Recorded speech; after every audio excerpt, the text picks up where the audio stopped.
आज हम आपको इस वीडियो में बताने वाले हैं घातांक का नियम अर्थात लॉ ऑफ एक्सपोनेंट के बारे में। तो लॉ ऑफ एक्सपोनेंट क्या होता है अर्थात घातांक का नियम क्या होता है, तो वीडियो के लास्ट तक आप बने रहिएगा। तो आज हम बात करने वाले हैं घातांक का नियम। घातांक का नियम, घातांक का नियम, घातांक का नियम जिसको इंग्लिश में कहते हैं law of exponent, law of exponent. इसको लॉ ऑफ एक्सपोनेंट कहा जाता है, यानी घातांक का नियम कहा जाता है। तो घातांक का नियम क्या है? तो फर्स्ट नियम है a power m into a power n, यानी a power m into a power n। a क्या है? a हमारा बेस है, बेस मीन्स आधार, इसको हम आधार कहते हैं। ये क्या है? ये एक्सपोनेंट है, या हम इसको पावर भी कहते हैं, पावर, घात। तो a हमारा बेस है, m हमारा पावर है, इंटू गुणा, a भी यहाँ पे बेस है, n क्या है? ये पावर है। तो अगर दोनों का जो बेस है वो सेम है, ये सेम है, जो बेस है वो क्या है? सेम है, तो जो पावर होता है वो ऐड हो जाता है अर्थात जुड़ जाता है। इसको लिखेंगे a power m plus n। a क्या है? a हमारा रियल नंबर है, यानी कोई भी वास्तविक संख्या है जो 0 से बड़ा है। उसके बाद में m और n क्या है? कोई इंटीजर है, या इसको कह सकते हैं कि कोई रेशनल नंबर है। तो अगर हम एग्जाम्पल की बात करेंगे, एग्जाम्पल a के स्थान पे हम कोई नंबर ले सकते हैं। हमने नंबर ले लिया 2 पे पावर हमने कर दिया 3 इंटू 2 पावर 4। तो घातांक के नियमानुसार यहाँ पे जो बेस है वो क्या है? सेम है।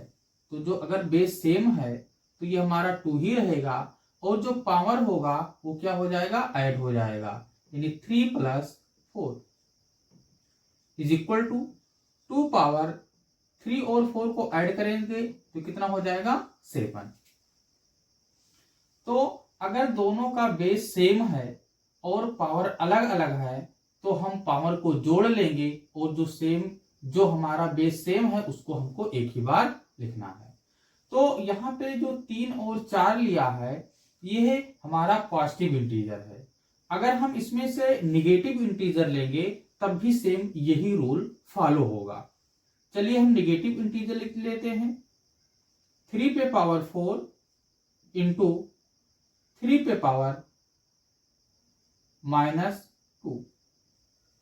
अब देखिए यहाँ पे कितना होगा? यहाँ पे जो बेस है वो सेम है, 3 पावर 4 इंटू 3 पे पावर -2, यानी जो बेस है वो सेम है, तो हमारा बेस तो 3 ही रहेगा, और जो पावर होगा वो ऐड हो जाएगा, यानी 4 प्लस -2।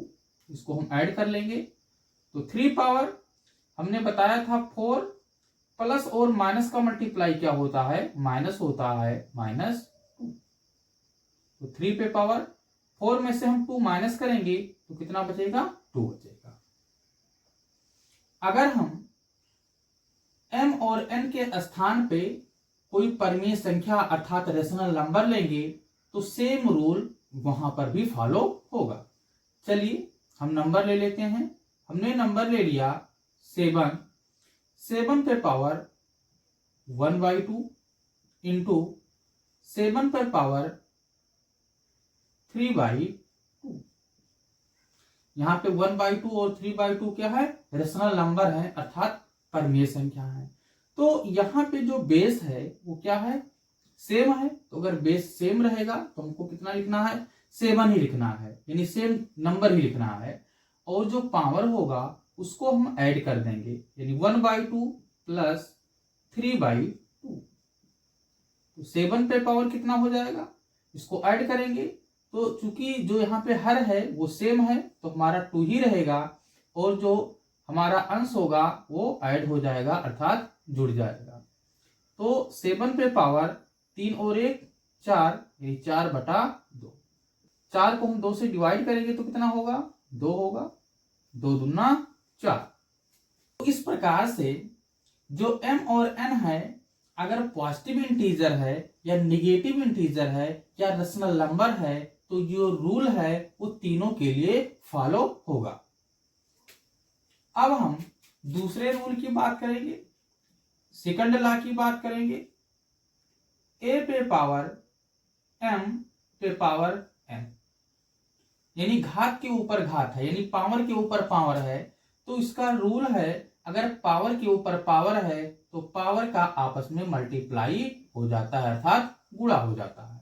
यानी a पे पावर m पे होल पावर n, इसको लिखेंगे a पे पावर m इंटू n, यानी इसको लिखा जा सकता है a पे पावर mn, m और n के बीच में मल्टीप्लाई का साइन रहता है। अगर हम एग्जाम्पल की बात करेंगे, एग्जाम्पल लेंगे, तो यहां पे मान लो a के स्थान पे 2 है, पावर 3 है, होल पावर 5 है, तो क्या होगा, 2 पे पावर 3 इंटू 5 हो जाएगा, 3 इंटू 5। तो 2 पे पावर 3 बचे कितना होगा, 15, यानी 15 हो जाएगा। और अगर हम एग्जाम्पल लेंगे, 3 पे पावर 2 पे पावर -7, यहां पर भी सेम रूल अप्लाई होगा। 3 पे पावर 2 इंटू -7, तो 3 पे पावर प्लस और माइनस का गुणा, हमने माइनस बताया था, 2 सते 14, यानी 3 पे पावर -14। अगर हम बटे की बात करेंगे, यानी परमीय संख्या की बात करेंगे, परमीय संख्या लेंगे तो क्या होगा, 7 पे पावर 3/2 पे whole power 4/2 is equal to 7 पे पावर, पावर के ऊपर अगर पावर है तो पावर का आपस में मल्टीप्लाई हो जाता है, तो 3/2 इंटू 4/2 इज इक्वल टू, अगर इसको हम कैंसिल करेंगे तो 2 1 जा 2, 2 2 जा 4, यानी 7 पे पावर 3 2 जा 6, 6/2। 6 को हम 2 से डिवाइड करेंगे तो 2 3 जा 6, यानी 7 पर पावर 3 हो जाएगा। तो इस प्रकार से ये सेकंड रूल है कि अगर पावर पे पावर है तो पावर का आपस में मल्टीप्लाई हो जाता है। अब हम बात करेंगे थर्ड रूल की, तीसरे नियम की बात करेंगे। a पे पावर m अपान a पे पावर n है, तो जो इसका मान होगा वो होगा a पे पावर m माइनस n, यानी जो नीचे घात है अगर इसको ऊपर ले जाएंगे तो ये माइनस हो जाएगा। यहां पे जो m है वो ग्रेटर है किससे, n से। अगर हम एग्जाम्पल की बात करेंगे तो चलिए हम एग्जाम्पल के माध्यम से समझते हैं। 2 पे पावर 5 अपान 2 पे पावर 3, तो अगर 2 पे पावर 5 है अपान 2 पे पावर 3 है तो जो बेस है वो सेम है, अगर बेस सेम है तो हम 2 ही लिखेंगे, और घातों का अंतर यानी ऊपर वाले में से हम नीचे वाला जो घात है वो माइनस हो जाएगा। तो 2 पे पावर 5 में से 3 माइनस करेंगे कितना बचेगा, 2, और इसको हम मल्टीप्लाई भी कर सकते हैं, 2 2 जा 4। और एग्जाम्पल लेंगे निगेटिव संख्या वाला, तो क्या होगा, 3 पे पावर -6 अपान 3 पे पावर -8। चलिए हम इसको सॉल्व करेंगे, क्योंकि बेस क्या है, सेम है बेस, तो 3 हो गया, -6 इसको ऊपर ले जाएंगे तो ऑलरेडी हमारा एक माइनस है और यहां पर भी माइनस लगा हुआ है, तो -8। 3 पे पावर -6 और माइनस माइनस का मल्टीप्लाई हमने बताया था, माइनस माइनस का मल्टीप्लाई प्लस होता है। 3 पे पावर 8 रुपया आपके पास है, 6 रुपये आपने दे दिया, यानी कर्जदार हैं, तो आपके पास कितने रुपए बचेंगे? 2 रुपये, यानी 3 पे पावर 2। इसको और हम सरल करेंगे तो 3 3 जा कितना हो जाएगा? 9 हो जाएगा। चलिए और हम एग्जांपल लेते हैं। 7 पे पावर 1/5 अपान 7 पर पावर 1/6। अगर हमने ये ले लिया तो क्या होगा?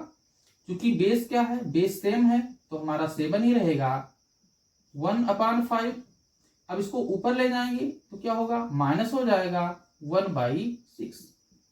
इसको सरल करेंगे, क्रॉस मल्टीप्लाई करेंगे, 6 1 जा 6 माइनस 5 1 जा 5 अपान 5 6 जा 30 इज इक्वल टू 7 पे पावर 6 में से हम 5 माइनस करेंगे तो 1 बचेगा अपान 30। ये हमारा हो जाएगा, आंसर हो जाएगा।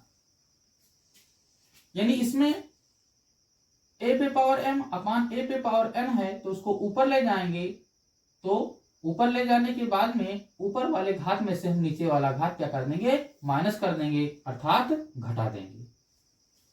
अब हम बात करेंगे चौथे नियम की। चौथा नियम, a पे पावर m है इंटू b पर पावर m है।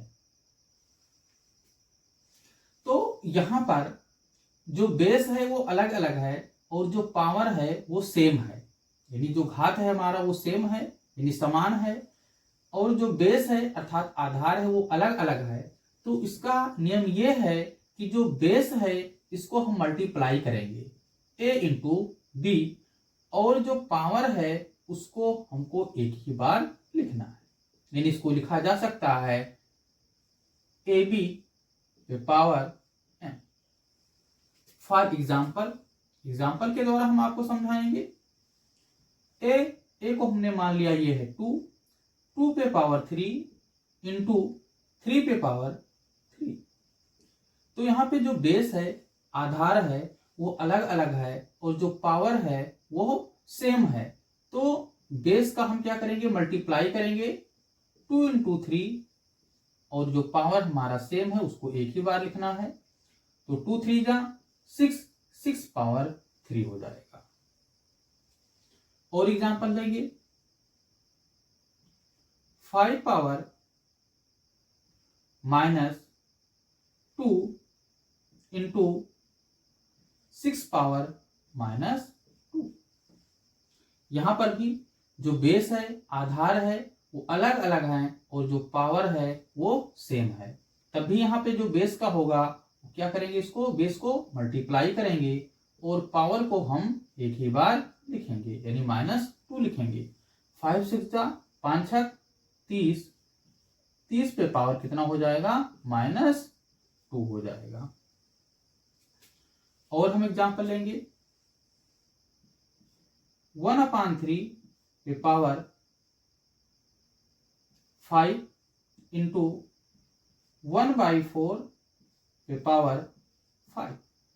यहां पर भी जो बेस है वो अलग अलग है और जो पावर है वो सेम है। तो यहां पर भी बेस को हम क्या करेंगे? मल्टीप्लाई करेंगे, यानी 1/3 इंटू 1/4 पे जो पावर रहेगा वो सेम रहेगा।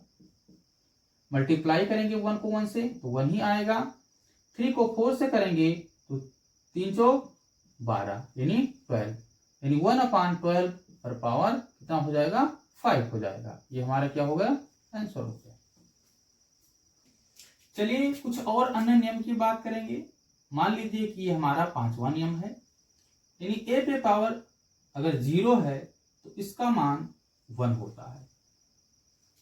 जहां पे जो a होगा वो रियल नंबर होगा, इसके साथ ही साथ 0 से बड़ा होगा। तो a के स्थान पे हम कोई भी नंबर ले सकते हैं, मान लीजिए हमने नंबर ले लिया 5, 5 पे पावर अगर 0 करेंगे तो इसका मान जो होगा वो 1 होगा। 6 है, इस पे पावर अगर 0 कर देंगे तब भी इसका मान कितना हो जाएगा, 1 हो जाएगा। तो इसको हम कैसे प्रूव करेंगे कि इसका मान 1 होता है। तो अगर इसको हमको प्रूव करना है 5 पावर 0 इज इक्वल टू 1, तो ये कैसे हो रहा है। 5 पावर कितना है, 0 है। इस 0 के स्थान पे हम लिख सकते हैं 2 माइनस 2, 3 माइनस 3, 4 माइनस 4। अगर 2 में से 2 माइनस करेंगे तो कितना होगा, 0 ही होगा। घातांक के नियमानुसार 5 पावर 2 अपान 5 पावर 2, यानी इसको बटे के रूप में हम लिख सकते हैं, यानी 5 के घाते 2 बटा 5 के घाते 2। 5 गुणे 5 इसको लिखा जा सकता है, इसको भी 5 गुणे 5 लिखा जा सकता है। इससे कैंसिल हो जाएगा, बराबर कितना हो गया, 1 हो गया। और इसको हम लिख सकते हैं 5 पावर 2 में से 2 हम माइनस करेंगे तो 0 हो जाएगा। 5 पावर 0 इज इक्वल टू 1, यानी कोई भी नंबर है अगर उस नंबर पे पावर 0 है तो उसका मान 1 होता है। अब हम बात करेंगे रूल नंबर 6 की। रूल नंबर 6 में यह है कि अगर 1 अपान ए पे पावर n है तो अगर हम इसको ऊपर ले जाएंगे तो जो इसका मान होगा ए पे पावर माइनस n हो जाएगा। अगर इसको एग्जाम्पल के रूप में हम समझें, 1 अपान 2 पे पावर अगर 3 है तो अगर हम इसको ऊपर ले जाएंगे तो ये हो जाएगा 2 पे पावर माइनस 3 हो जाएगा। अगर हम 7वें नियम की बात करेंगे तो ये क्या होगा, अंडर रूट ए और इसका जो घात है n है, इसको हम लिख सकते हैं ए पे पावर 1 अपान n। इसको इस प्रकार से लिखा जा सकता है। फॉर एग्जाम्पल के रूप में हम समझेंगे, मान लीजिए 2 है, इस पे जो करड़ी है इस पे 3 नंबर है, इसको लिखा जा सकता है 2 पे पावर 1/3 इसको लिख सकते हैं।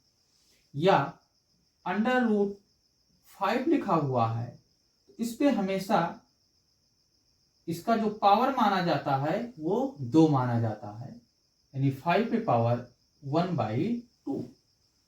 अगर अंडर रूट 10 लिखा हुआ है तो इसको हम लिख सकते हैं पावर के रूप में 10 पे पावर 1/2।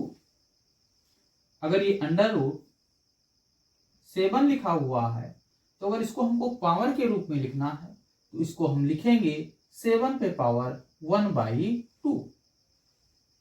अगर ये ऐसे लिखा हुआ है 8, इस पे जो ऊपर लिखा हुआ नंबर है वो 3 है तो इसको हम लिखेंगे 8 पे पावर 1/3। अगर यहाँ अंडर रूट 12 लिखा हुआ है और इस पे पावर 4 लिखा हुआ है इस अंडर रूट के ऊपर, तो हम इसको लिखेंगे 12 पे पावर 1/4।